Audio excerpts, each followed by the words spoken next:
What's going on, guys? Nick here, back with another video. And the RK61 is definitely a nice budget keyboard, and I've been using this about 2 months now, and I can say I enjoy using this so far. I do a lot of typing, and this I've managed well for what I'm doing, and I can't seem to complain.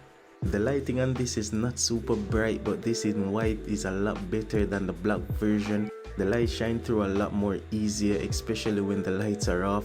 The keycap is double shot ABS and it's 1.5mm thick, and this keycap is common on the budget keyboard, so you will see this on a lot of low-end boards.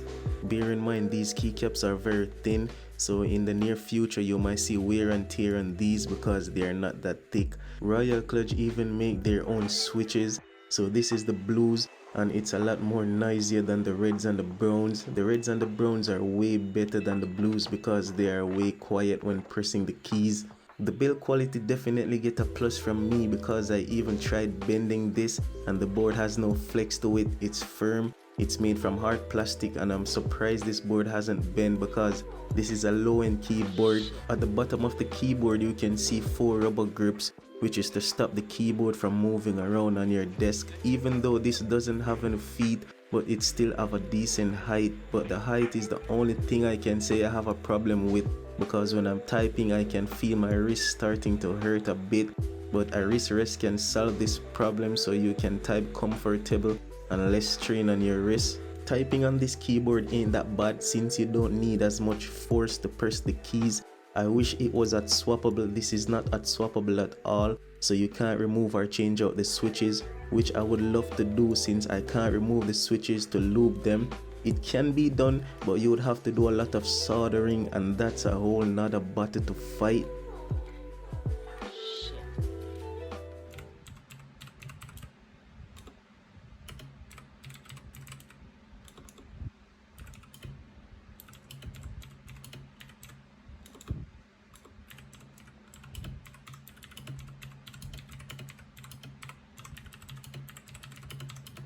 So the pros and cons of this keyboard is, I will start with number 1. It has a very compact design. It's similar to any other 60% mechanical keyboard. 2 is very affordable.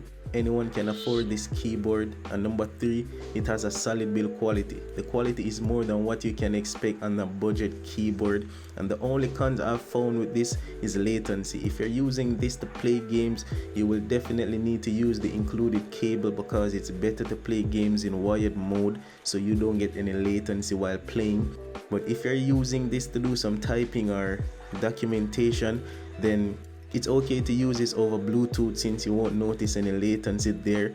Other from that, this keyboard is nice, it's really well built, and Royal Clutch have done a good job with this one. Alright guys, so if you want to pair a device on the RK61 or connect it via Bluetooth, first you'll have to hold down FNQ to pair, to enter into pairing mode or to pair a device. And if you want to pair a second device, you'll have to hold on FNW, and if you want to pair a third device, you'll have to hold on FNE. So to pair all 3 devices is QWE to pair device. So that's it for today's video, guys. Hope you have enjoyed this one, and if you haven't subscribed already, please hit that subscribe button down below and ring that notification bell so you guys get notified as always when I upload new videos. I will see you guys in my next video. Peace.